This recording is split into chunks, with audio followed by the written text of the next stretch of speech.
Disney always has some ideas in the works. Some of them are relatively close to reality, like maybe the future monorails. Come on Disney, we need them. Others are further away, like the nighttime parade at the Magic Kingdom, which is desperately needed, but I have a feeling is several years away. And some ideas are so far out that Disney Research is just starting to put ideas together, and then they're going to bring them to the table for Disney executives and those in charge to decide if it might be possible to bring them into the parks. And I say might for a very specific reason. Some great ideas that Disney Research has never see the light of day, so this is why they call it R&D. They're researching it, developing it, and seeing if it's something they can use at Walt Disney World or Disneyland. Disney has to consider so many different factors when they're considering new technology and future rides. How many riders will it take per hour? Will it likely break down frequently? And what would the cost be? What would it be to build the whole thing? How much would that cost? Should they get a sponsor? There are so many factors and it goes beyond that. But as we have seen with Flights of Passage, Disney is exceptionally good at taking a fantastic idea,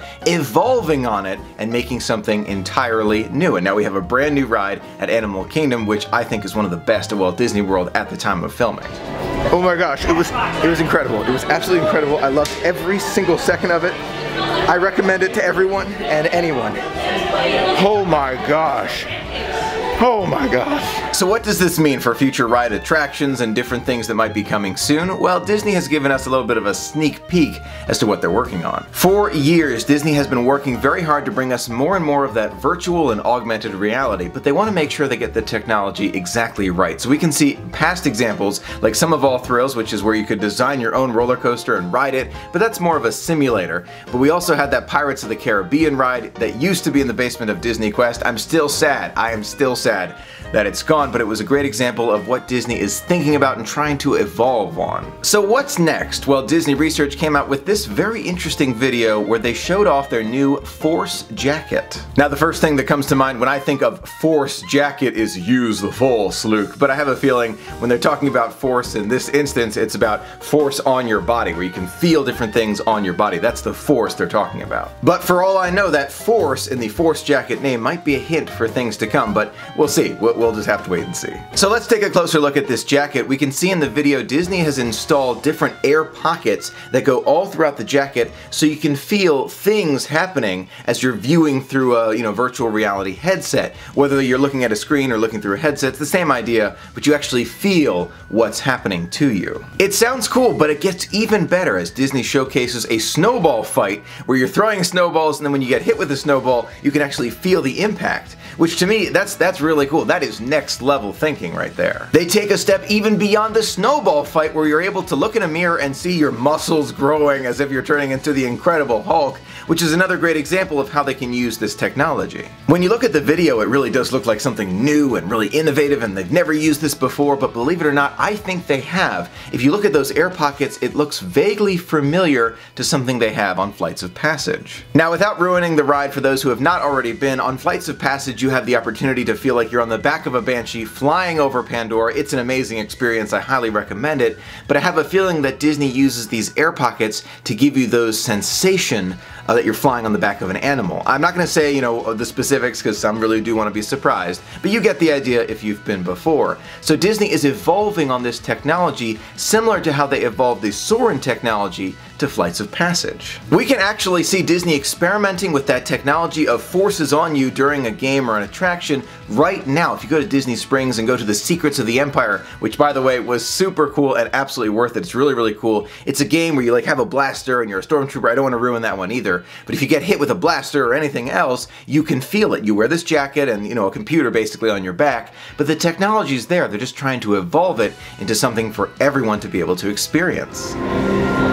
It's gonna be good. I just got permission to film back here. You can't see anything. You can hear some clicking going on. I'm very excited. We just got to choose our stormtrooper. We scanned our bands, chose our colors, and now we're in this waiting area. We're about to be suited up in there with a special suit to feel what's going on. It's a VR experience. I've never done a VR experience before, so I'm really excited about it. Epic. Truly epic. That was just beyond awesome.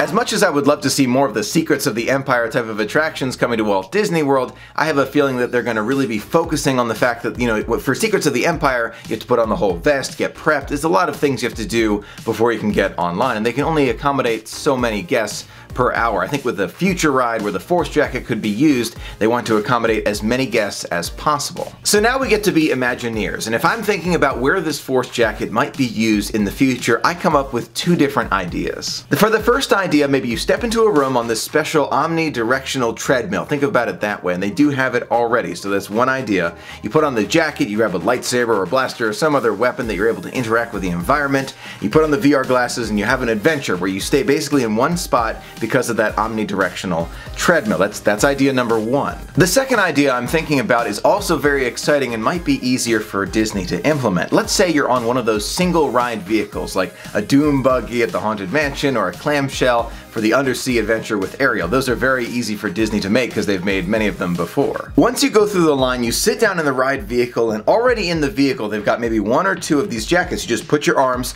through the jackets and maybe you go through a room where there's like a screen where it shows you how to buckle it together. And very similar to Test Track, let's say there's a cast member, you know, a little further down the line where they can check the buckles, make sure everything's all set, and then you just go on your way. After that, you sit back and you enjoy the attraction, maybe with screens all around you. Maybe you don't even need a VR headset. You can just look around with Disney's new 2.5 or 3.5D, whatever they want to call it, for the future. You can experience it and feel like you're, you know, getting hit with something, or you're growing muscles, or you're being hugged by Baymax. Who knows? Something's happening. We're able to experience it, sit in the chair, and then take off the vest as you're departing the ride. So it would be able to accommodate a lot more guests, and you're able to experience something really, really cool. I know it takes a little bit of imagination stretching to think about this one, but it really would be fun and would accommodate a lot of guests all at the same time. So I think that's something that Disney would really be looking into for these vests. So that's my imagination on the loose as I'm thinking about the vest and how they might be using it in the future. What do you think? Do you think Disney will use this technology? What could it be for? And if you could implement it anyway, what would it be? Let me know in the comments below. Thank you so much for being a part of the magic with me. Until next time, have a magical day.